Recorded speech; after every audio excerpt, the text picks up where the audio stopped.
Petrol ಇರ್ಬೋದು, diesel ಇರ್ಬೋದು, gas ಇರ್ಬೋದು, ಗೊಬ್ಬರ ಇರ್ಬೋದು, ಎಲ್ಲ ಪದಾರ್ಥಗಳ ಬೆಲೆಗಳನ್ನು ಇಳಿಸ್ತೇನೆ.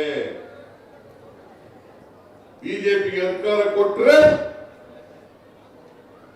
ಅಚ್ಚೇ ದಿನ ಆಯೇಗ.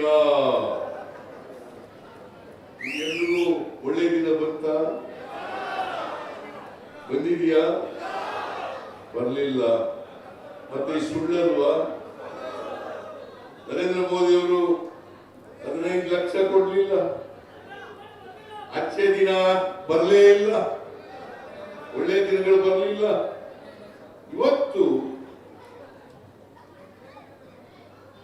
57 ರೂಪಾಯಿ ಇತ್ತು 2014ರಲ್ಲಿ ಪೆಟ್ರೋಲ್ ಬೆಲೆ, ಅಲ್ಲ ಡೀಸೆಲ್ ಬೆಲೆ 57 ರೂಪಾಯಿ. ಈಗ ಎಷ್ಟಾಗಿದೆ? 95. ಹೆಚ್ಚಾಯ್ತಾ ಕಡಿಮೆ ಆಯ್ತು? ಪೆಟ್ರೋಲ್ ಬೆಲೆ 71 ರೂಪಾಯಿ ಇತ್ತು, 105 ರೂಪಾಯಿ ಹೋಗಿತ್ತು. ಅದರಲ್ಲಿ ಕಡಿಮೆ ಮಾಡಿದ್ರು.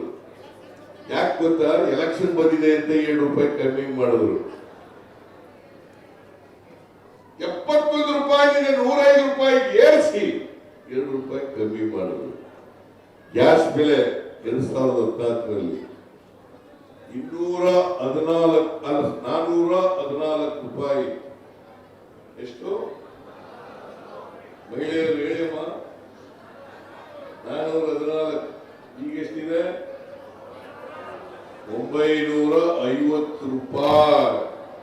414 ರೂಪಾಯಿನಿಂದ 950 ರೂಪಾಯಿ.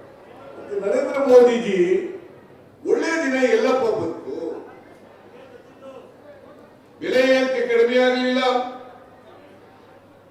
ಗೊಬ್ಬರದ ಬೆಲೆ ಕಡಿಮೆ ಆಗಲಿಲ್ಲ, ಅಕ್ಕಿ ಬೆಲೆ ಕಡಿಮೆ ಆಗಲಿಲ್ಲ, ರಾಗಿ ಬೆಲೆ ಕಡಿಮೆ ಆಗಲಿಲ್ಲ, ಗೋಧಿ ಬೆಲೆ ಕಡಿಮೆ ಆಗಲಿಲ್ಲ, ಪೆಟ್ರೋಲ್ ಡೀಸೆಲ್ ಗ್ಯಾಸ್ ಬೆಲೆ ಕಡಿಮೆ ಆಗಲಿಲ್ಲ. ಮತ್ತೆ ಅಚ್ಚೇ ದಿನ ಹೆಂಗೆ ಬಂತು? ನರೇಂದ್ರ ಮೋದಿಜಿ. ಆಮೇಲೆ ನರೇಂದ್ರ ಮೋದಿಜಿ ಕರ್ನಾಟಕಕ್ಕೆ ಯಾವಾಗಾದ್ರೂ ಸಮಸ್ಯೆ ಕೇಳಕ್ ಬಂದಿದ್ದಾರ? ಬರಗಾಲ ಇರ್ಬೋದು, ಪ್ರವಾಹ ಬಂದಾಗಿರ್ಬೋದು, ಯಾವತ್ತಾದ್ರೂ ಬಂದಿದ್ದಾರ?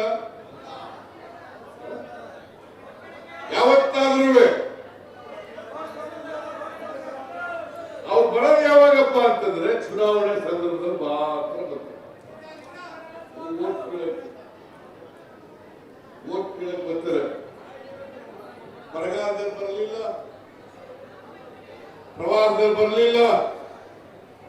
ಯಡಿಯೂರಪ್ಪನವರು ಮುಖ್ಯಮಂತ್ರಿ ಆಗಿರುವಾಗ 2019ರಲ್ಲಿ ದೊಡ್ಡ ಪ್ರವಾಹ. ಬಸವರಾಜ ಬೊಮ್ಮಾಯಿ ಮುಖ್ಯಮಂತ್ರಿ ಆಗಿರುವಾಗ ಪ್ರವಾಹ ಬಂತು, ಬರಗಾಲ ಬಂತು. ಈಗ ನಾವು ಅಧಿಕಾರಕ್ಕೆ ಬಂದಿರುವಾಗ ಬರಗಾಲ ಬಂದಿದೆ ಕರ್ನಾಟಕದಲ್ಲಿ. ಯಾವತ್ತಾರು ನಿಮ್ ಕಷ್ಟ ಸುಖ ಏನು ಅಂತ ಕೇಳಿದಾರ? ಕಷ್ಟ ಸುಖ ಅಂತ ಯಾರು ಕೇಳಿದಾರ?